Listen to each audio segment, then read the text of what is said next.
ఎందుకు అని పుడి బద్ద పెన్నన్న అయ్యో హరిమ ఊర తల్లయ్యా බලන්නකෝ අර බලන්න අර අයියෝ එයාට පුත්ත ජීවිතේ එපා වෙලා වගේ හැබැයි ඉන්නේ මෙච්චර වෙලා මං බරන් ඉඳලත් එයා නෙවෙයිනේ මගේ තියා බලන්නේ පුන්ටක් ඇස් පෙනීම නම් දුර්වලයි වගේ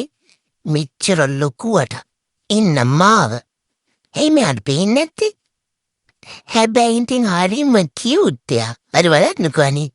අවු තපිනවා එයා නාලද දන්නේ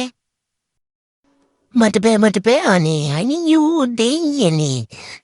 යාළුවෝටයි අනේ තාත්තේ මාව එක්කගෙන යන්න බෑද මාව මෙන් බුරුර පොලිස් අප් එකක් දීලා පෙන්න ඉන්නේ නැතුව ඇයි වාට බෑ වග කිව යුතු පියෙක් හැටියට මාව ගින් ඉස්සරහා ගෙදරට දාන්න බැරි ඇයි මං අහන්නේ ඇයි අම්මා කියනවා මට එකපාරක් පෑගිච්චකම